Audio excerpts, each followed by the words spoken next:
Hey, good morning. What a beautiful day it is to be a child of God. And who didn't know that? I want to address something real quick. Now, I want to be clear that I'm a child of God. I love God and I love His children. I have over 700 and something posts.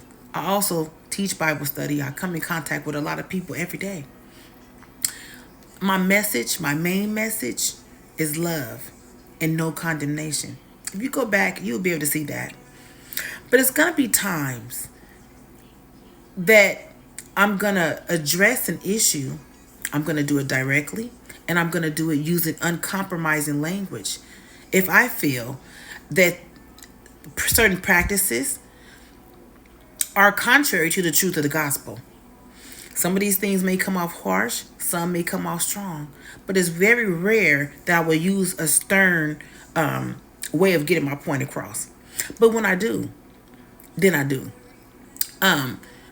Because a lot of people get it twisted. You want people to sugarcoat a lot of things, and that's something that I can't do.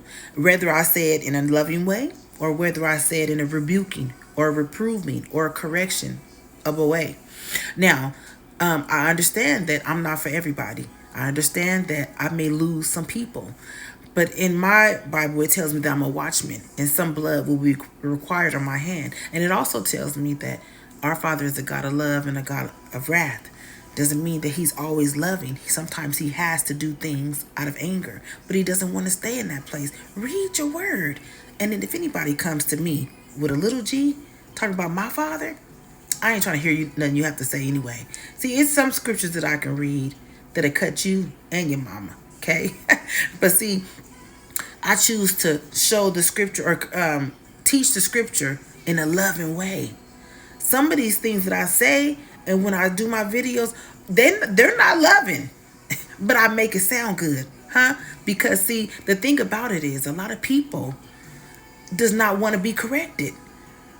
People don't want to be corrected.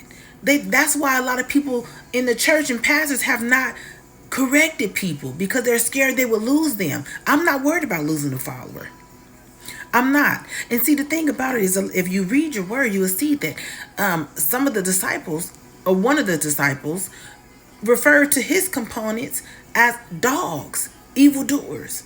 Even Jesus was in the word rebuking and reproving people. He called them a cursed generation.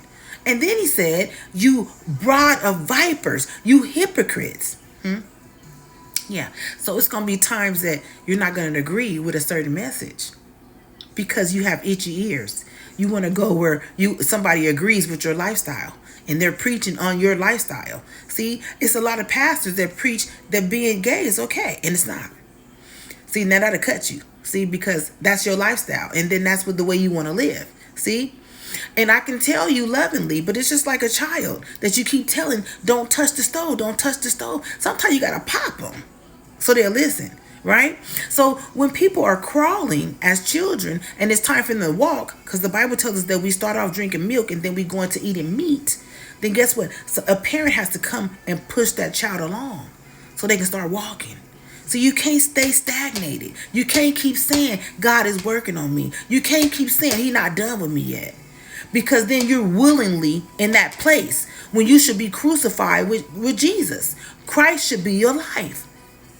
Okay? Now that doesn't neglect the fact that I can say some things that may not be, that you may not agree with or may make you feel uncomfortable. But one thing I'm not going to do is waver. I'm not going to be tossed to and fro. I'm going to always stand on business. Paul said that if somebody teach something else besides the gospel, they should be accursed. He cursed somebody. So let's be clear. God made me to be a loving person. I went through so much to where I can't act like I've never been there. But the Bible tells me that I've been washed. So it's not that I'm ever coming from a condemning place. It's not that I'm ever coming from an unloving place. I love people, period, and I love you. You know what I'm saying? But it's going to be times that I do use harsh or strong speech. And then if you don't like it, I'm sorry. I'm going to apologize right now. And if I'm not for you, then I understand that. Ain't nothing I can do about that. But what I want to do, though, is apologize to anybody that feel some type of way about anything that I've ever done, because I'm not that type of person. If you go back and look at all 700 and something of my videos, you'll see that I love you and that I'm coming from a place of love. But it's going to be sometimes you got to get cut, and it is what it is. Have a blessed day.